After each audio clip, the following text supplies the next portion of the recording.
Good morning, students. Welcome to another class for NEET Biology from Education Point NEET coaching classes.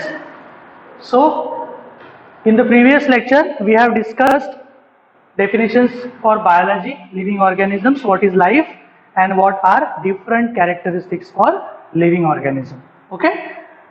As I told you earlier, we are going to discuss each and every characteristic for any living organism in detail. Okay? Because many a times in NEET examination, आपका जो NEET exam होता है उसमें कोई भी अगर एक criteria लेते हैं वो लोग, जैसे कि ग्रोथ हो गया, मेटाबॉलिज्म हो गया, रिप्रोडक्शन हो गया, इस पे अलग अलग प्रकार से क्वेश्चंस आ सकते हैं. That's why we need to discuss all these characteristics individually in very detailed manner. Okay? So, the first characteristics which we need to study in every living organism is the growth. Okay? So, the first criteria studied in every living organism is growth. Then, how we can define growth? Okay? Growth is very easy to define. Growth का definition बहुत easy होता है. Growth can be defined as increase in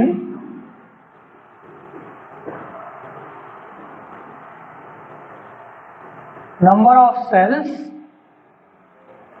and mass. So, जो पहला character है या पहला characteristics है किसी भी लिविंग ऑर्गेनिज्म का, उसको कहते हैं ग्रोथ. और ग्रोथ का डेफिनेशन बहुत इजी है. Growth is commonly defined as an increase in number of cells and mass. ये दो वर्ड्स बहुत इंपॉर्टेंट है, cells and mass. Okay? Whenever a living organism shows growth, whenever a living organism grows, then there is increase in the number of cells and mass. हमको पता है कि cell is the definite unit और cell is the basic unit for structure and function of any living organism. Okay? इसीलिए जब growth होती है किसी लिविंग ऑर्गेनिज्म की तो उसके सेल्स में और बॉडी के मास में इंक्रीज होती है. ओके? देन ग्रोथ होती किस कारण से है? Why does growth happens in the body of a living organism? Then the main biological mechanism responsible for growth is cell division. Okay? Cell division is responsible for growth. ठीक है? अभी हमने कहा कि cell is the basic unit for structure and function of any living organism. Okay?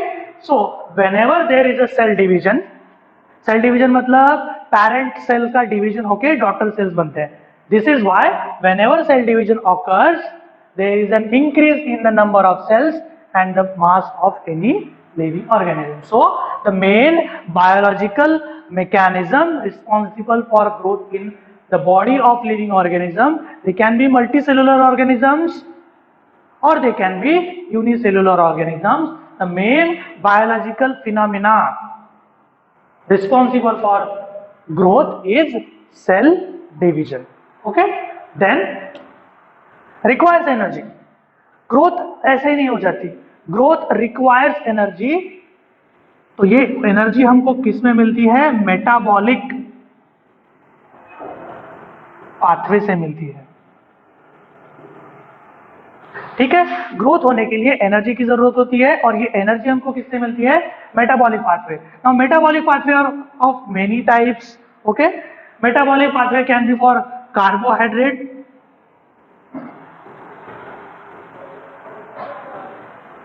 इनको हम sugars भी कहते हैं.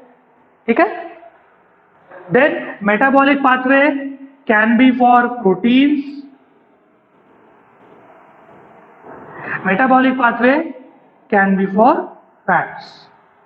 ठीक है? So the energy required for growth is provided by certain metabolic pathways in the body of any living organism, and these metabolic pathway convert food products or nutrients like carbohydrates, proteins and fats into energy. Energy किस form में आती है? हम सबको पता है energy आती है in the form of ATP, adenosine triphosphate. चलो मैं यहां पे आप लिख देता हूं, adenosine triphosphate. Clear students?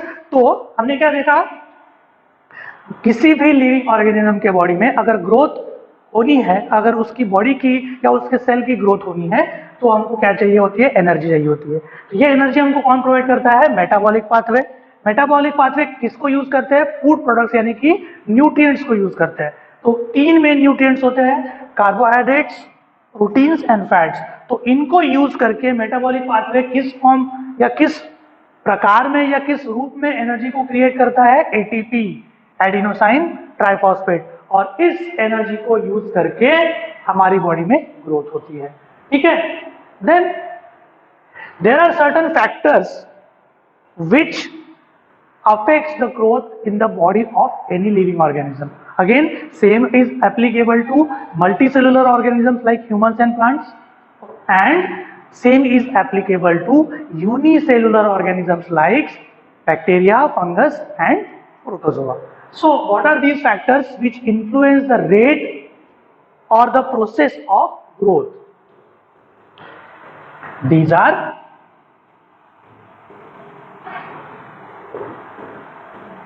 Physical structure, मतलब उस ऑर्गेनिज्म के बॉडी का स्ट्रक्चर, देन केमिकल कंपोजिशन, मतलब उस लिविंग ऑर्गेनिज्म की बॉडी किस प्रकार के मॉलिक्यूल से बनी है। मॉलिक्यूल्स मतलब कौन से मॉलिक्यूल, ऐसे मॉलिक्यूल जो लाइफ को सस्टेन करने के लिए बहुत इंपॉर्टेंट होते हैं। For example carbohydrates, proteins, fats. Then physiological status, ये बहुत इंपॉर्टेंट है। फिजियोलॉजिकल स्टेटस को आप दूसरे भाषा में या दूसरे तरीके से बोल सकते हैं कि उस लिविंग ऑर्गेनिज्म की हेल्थ कैसी है। अगर कोई लिविंग ऑर्गेनिज्म बीमार है, उसको कोई डिसीज हो गई है, उसको कोई इंफेक्शन हो गई है, तो उसके बॉडी की ग्रोथ प्रॉपर तरीके से नहीं होगी। इसका उल्टा अगर कोई लिविंग ऑर्गेनिज्म, मान लेते हैं मैं मेरी बात करता हूं, अगर कोई लिविंग ऑर्गेनिज्म यानी कि मैं हेल्दी हूं, मैं हर रोज एक्सरसाइज करता हूं, प्रॉपर अमाउंट में वाटर ड्रिंक करता हूं, अच्छे से खाना खाता हूं, तो मेरे बॉडी में ग्रोथ अच्छे से होगी। So these are certain factors. Another one is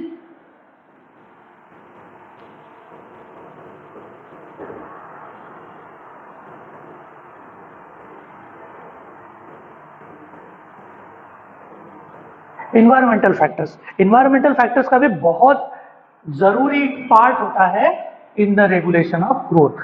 ठीक है, environmental factors like air, humidity, temperature, moisture, ये जो इन्वायरमेंटल यानी कि एक्सटर्नल फैक्टर्स होते हैं, ये भी किसी लिविंग ऑर्गेनिज्म के बॉडी में ग्रोथ को पॉजिटिवली या नेगेटिवली अफेक्ट करते हैं। ठीक है, now as I told earlier, growth is the feature of both multicellular as well as unicellular organisms.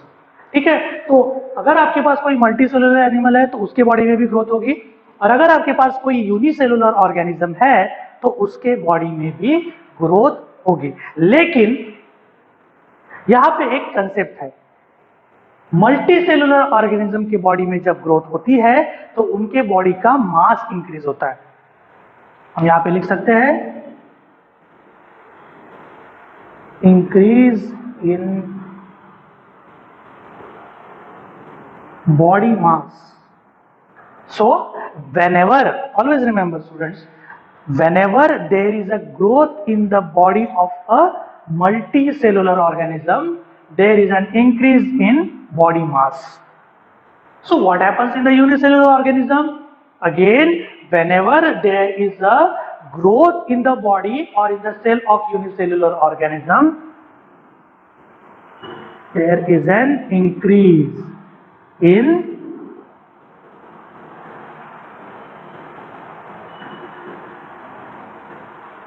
number of cells. ठीक है, तो जब किसी मल्टी सेलुलर ऑर्गेनिज्म के बॉडी में ग्रोथ होती है तो उसके बॉडी का मास इंक्रीज होता है, नंबर ऑफ बॉडीज इंक्रीज नहीं होती।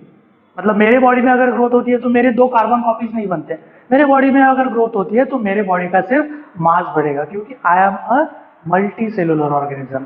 लेकिन अगर मैं यूग्लिना का या अमीबा का उदाहरण देता हूं आपको, both of them are unicellular organisms, so whenever there is a growth in the cells of euglena as well as amoeba, they will only show increase in number of cells. For example, take this example, this is a parent amoeba, so after cell division, क्योंकि हमने देखा है ना cell division is the biological mechanism responsible for growth, तो जब cell division होता है तो हमको एक parent amoeba cell से parent amoeba and these are daughter amoeba. समझा? ग्रोथ मल्टीसेलुलर और यूनिसेलुलर ऑर्गेनिजम्स दोनों में होती है, इसमें कोई एक्सेप्शन नहीं है। लेकिन multicellular organisms for example human, इनके बॉडी में जब ग्रोथ होती है तो उनके बॉडी का मास इंक्रीज होता है, नंबर ऑफ बॉडीज इंक्रीज नहीं होती। लेकिन इसका उल्टा, जब unicellular organism for example amoeba, इनके बॉडी में जब ग्रोथ होती है तो उनका नंबर ऑफ सेल्स इंक्रीज होता है। For example this is a parent amoeba, after cell division it will create 2 daughter amoebas. ठीक है? So students, until now what we have studied, हमने क्या क्या देखा अब तक? हमने ग्रोथ का डेफिनेशन देखा, ठीक है? उसके बाद हमने ये जाना कि the process of cell division is responsible for the occurrence and the phenomenon of growth in both living organisms like multicellular as well as unicellular. उसके बाद देखा हमने कि growth requires energy from metabolic pathway to happen. Then there are certain factors like physiological conditions, nutritional status, environmental factors, chemical composition and physical structure which affects the growth in living organism. और हमने उसके बाद देखा कि multi cellular organisms में जब growth होती है तो उससे उनके बॉडी का मास इंक्रीज होता है। लेकिन इसका उल्टा, जब यूनिसेलुलर ऑर्गेनिजम्स में ग्रोथ होती है तो उनके बॉडी में नंबर ऑफ सेल्स इंक्रीज होते हैं। ठीक है? अब आगे बढ़ते हैं।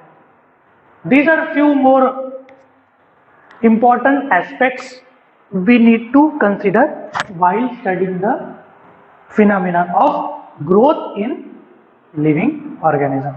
सबसे पहले what do we mean by indeterminate growth? इसको अनलिमिटेड ग्रोथ भी कहते हैं। ठीक है? सो अनलिमिटेड ग्रोथ प्लांट्स में पाई जाती है। What happens in unlimited growth?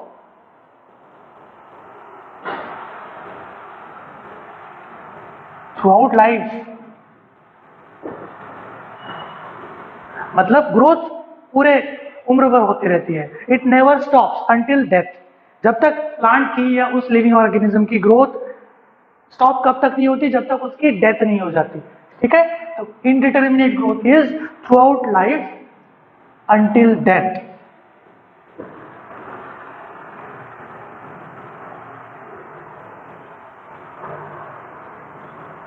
Also known as unlimited growth.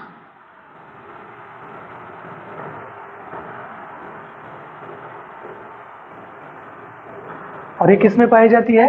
Plants में। सो इन प्लांट्स, जब तक प्लांट जिंदा है उनके बॉडी की ग्रोथ रुकती नहीं है। It goes on and on and on and on. आपने देखा होगा, अगर जब ये जोरों की हवा आती है, तूफान आता है, तो कभी कभी प्लांट्स गिर जाते हैं, उनकी टहनियां टूट के गिर जाती है। लेकिन इसका मतलब ये नहीं कि उनकी टहनियां वापस नहीं आती, प्लांट की ब्रांचेस फिर से वापस रीग्रोथ हो जाती है। इसको हम कहते हैं अनलिमिटेड ग्रोथ और indeterminate growth. So indeterminate growth occurs throughout life until death, okay, and it is also known as unlimited growth. It is observed in plants. Then what is determinate growth? Determinate growth happens until a particular age. up to a certain age। तो determinate growth एक ऐसा growth pattern होता है किसी भी living organism के body में where growth happens only up to a certain age. Certain age, ये बहुत इंपॉर्टेंट वर्ड है, ठीक है। इसीलिए इसको क्या कहते हैं, ऑल्सो नोन एज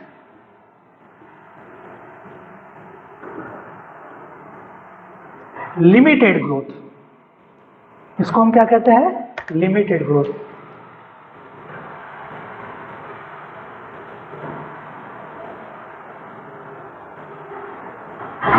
और ये किस में पाया जाता है, animals.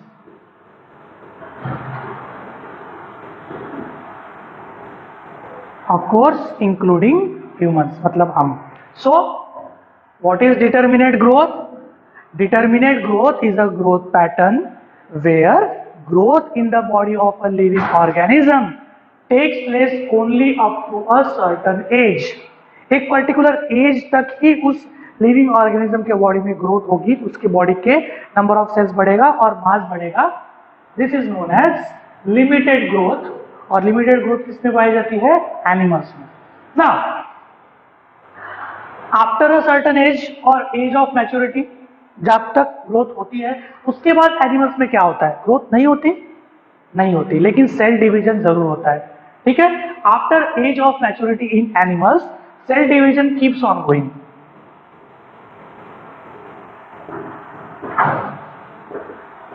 Cell division keeps on going. ऐसा नहीं होता कि एक एनिमल का सर्टेन एज आ गया, उसका एज मैच्योरिटी आ गया, उसका एज मैच्योर हो गया, वो मैच्योर हो गया, ठीक है, वो अडल्ट हो गया। ऐसा, इसका मतलब ये नहीं कि उसके बॉडी में सेल डिवीजन होना रुक जाता है, नहीं। एनिमल्स के बॉडी में सेल डिवीजन अंटिल डेथ होते रहता है। अब ये जो सेल डिवीजन है which is happening after age of maturity, इसका काम क्या है, cell division keeps on going to replace, क्या रिप्लेस करता है, डेड और डैमेज्ड सेल्स, ठीक है। So although animals show limited growth और determinate growth up to certain age, cell division in them keeps on going even after the age of maturity. For what purpose, to replace dead और damaged cells. आपने देखा होगा हमको कभी कभी जख्म हो जाती है या कभी कोई एक्सीडेंट होता है या खेलते समय हमको कोई इंजरी होती है, तो कुछ दिनों के बाद उस इंजरी का जो मार्क होता है या उस इंजरी का जो स्पॉट होता है वो अपने आप रीजनरेट हो जाता है, अपने आप रिपेयर हो जाता है। That is due to cell division, ठीक है, after the age of maturity. Now there is one controversial thing. अब इसमें थोड़ी सी गड़बड़ है। Why? Both living and non living organisms और both living and non-living things show certain features of growth। अब ऐसा तो होना नहीं चाहिए, ग्रोथ तो लिविंग ऑर्गेनिज्म का कैरेक्टर है, लेकिन इसमें कुछ नॉन लिविंग थिंग्स ऐसे होते हैं जो ग्रोथ के सर्टन फीचर्स को शो करते हैं, दिखाते हैं। चलो मैं यहां पे लिख देता हूं, show certain features of growth। वो कौन से फीचर्स होते हैं जो नॉन लिविंग ऑर्गेनिजम्स यानी कि नॉन लिविंग थिंग्स दिखाते हैं ग्रोथ के लिए, ये हम इसके बाद में देखेंगे, ठीक है। So both living and non living things show certain features of growth. इसका मतलब ग्रोथ एक ऐसा कैरेक्टरिस्टिक्स है जिसमें एक्सेप्शन है, ठीक है।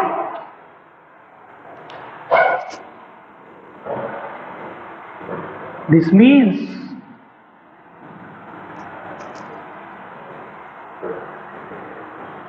growth as a characteristics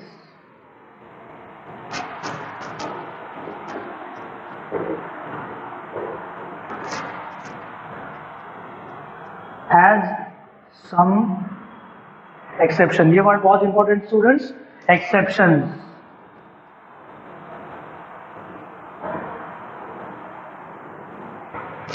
exception क्यों है ग्रोथ एज अ कैरेक्टरिस्टिक्स में? क्योंकि both living and non living things show certain features of growth. ये कौन से फीचर्स होते हैं, मैं आपको इसके बाद में पढ़ाने वाला हूँ, उसकी चिंता मत कीजिए आप। So since both living and non living things show certain features of growth, this means growth as a characteristics has some exceptions, and for this reason we cannot consider growth as a definitive feature of living organism। ठीक है, मैंने क्या बोला अभी? Since growth as a characteristic has some exceptions, why? इसमें exceptions क्यों है? क्योंकि both living and non-living things show certain features of growth. This means growth as a characteristic has some exceptions. Therefore,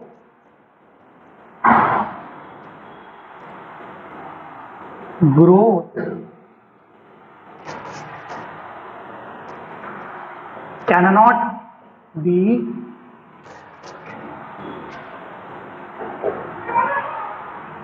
considered as a definitive character।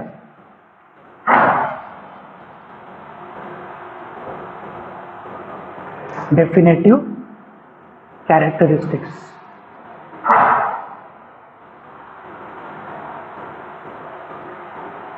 ये एक बहुत ही important point है students. Growth को हम लिविंग ऑर्गेनिज्म का definitive character क्यों नहीं कहते? डेफिनेटिव मतलब ऐसा कैरेक्टर जिसमें आपको कोई एक्सेप्शन हो ही नहीं सकता। मतलब अगर ये कैरेक्टर लिविंग ऑर्गेनिजम्स में है तो ये कैरेक्टरिस्टिक्स या इसके कोई भी फीचर नॉन लिविंग थिंग में प्रेजेंट या नहीं हो सकते, प्रेजेंट नहीं हो सकते, नहीं पाए जा सकते। But since both living and non living things show certain features of growth, therefore growth cannot be considered as a definitive characteristics for any। तो स्टूडेंट्स अब तक हमने जो पढ़ा था फर्स्ट क्राइटेरिया और first characteristic for growth of living organisms, इसमें आप दो लास्ट पॉइंट बचते हैं। ठीक है, मैंने आपको थोड़ी देर पहले बताया था कि growth for living organism cannot be considered as a definitive characteristics। Why? Because growth as a feature of living organism have some exceptions। ये exceptions क्या होते हैं? ग्रोथ को हम डेफिनेटिव कैरेक्टर क्यों नहीं कह सकते, इसके बारे में देखते हैं। तो जब हम डेफिनेटिव कैरेक्टर की बात करते हैं एज अ ग्रोथ, तो उसमें दो कंसेप्ट आते हैं। एक होती है इंट्रिंसिक ग्रोथ और दूसरी होती है एक्सट्रिंसिक ग्रोथ। इसको हम इनसाइड में कह सकते हैं, इसको हम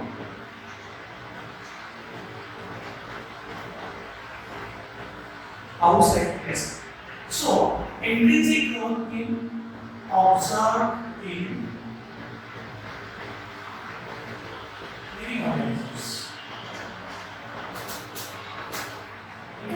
So, intrinsic growth or growth from inside of the body। intrinsic growth कब होती है एनिमल्स की? जब एनिमल्स के या किसी भी लिविंग ऑर्गेनिज्म की बॉडी में growth occurs from the inside of the body।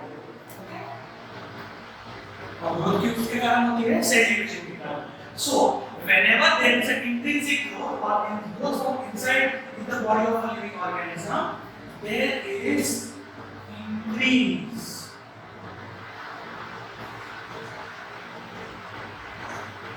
in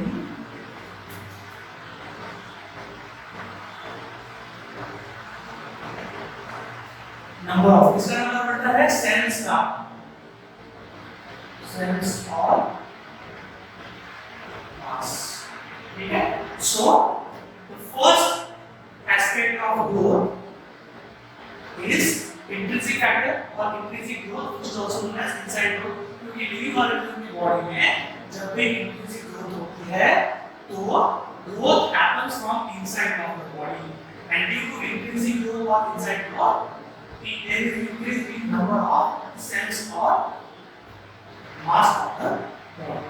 For example, let us take an example of a small animal। Suppose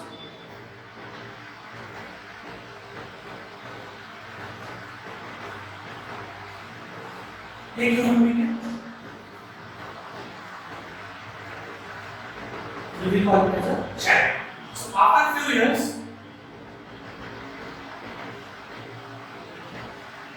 अब चाइल्ड है, लिविंग ऑर्गेनिज्म में इसकी बॉडी में तो ग्रोथ होनी है, लेकिन इंसानों में या ह्यूमन चाइल्ड में ग्रोथ कैसी होती है? इनसाइड में इंट्रिंसिक ग्रोथ। इसके कारण क्या होता है? Organ development.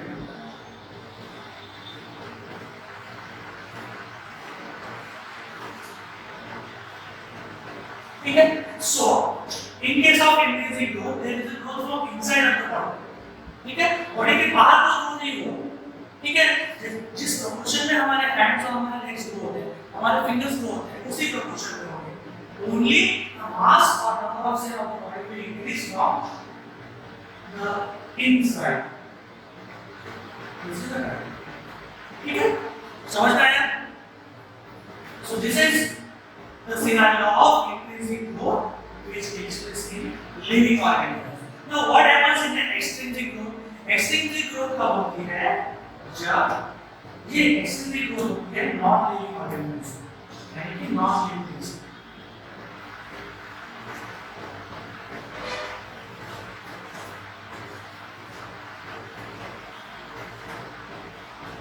ठीक है, non living things में extrinsic growth किसके कारण होती है? बहुत इजी है, accumulation of materials, accumulation of materials on the surface।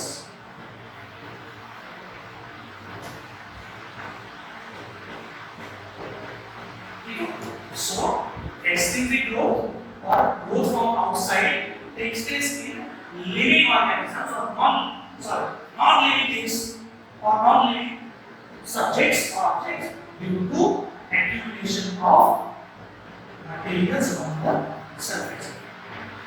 इसको हम कैसे अंडरस्टैंड कर सकते हैं कि एक्सट्रिंसिक अब इंट्रिंसिक ग्रोथ यानी कि इनसाइड ग्रोथ का कांसेप्ट हमने समझ लिया कि whenever there is a increase in number of cells or mass inside the body of living organism, then the growth will occur from the inside। Okay, but what happens in case of a non-living thing? Non-living thing में क्या होता है? Since there is an accumulation of materials on their surface, their size or their mass will increase। Let us take an example.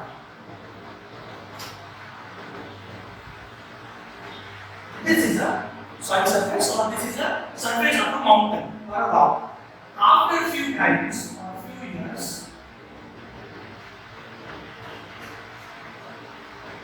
there will be accumulation of materials on the surface।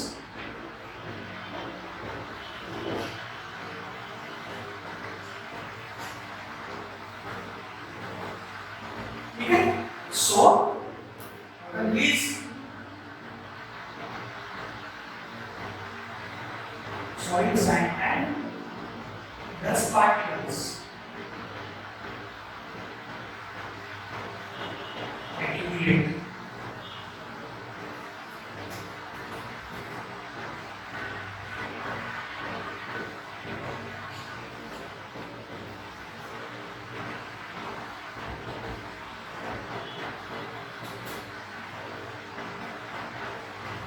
This is nuisance। So students, जैसे कि हम देख सकते हैं, this is the original size or original shape of the mountain or the soil surface।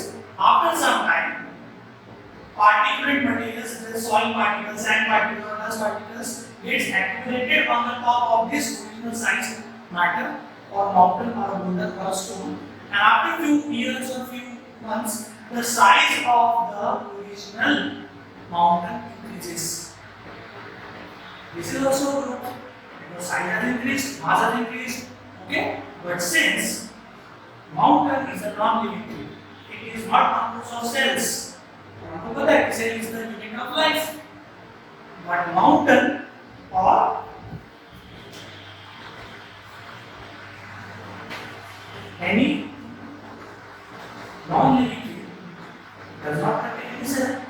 ठीक है, तो since it does not contain any cell, it is a non-living thing, but still due to accumulation of these particles on their surface, there is increase in its size and mass। This This is also a growth.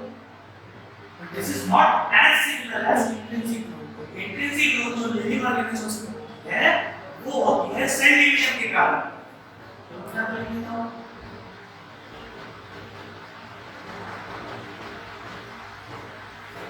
ठीक है।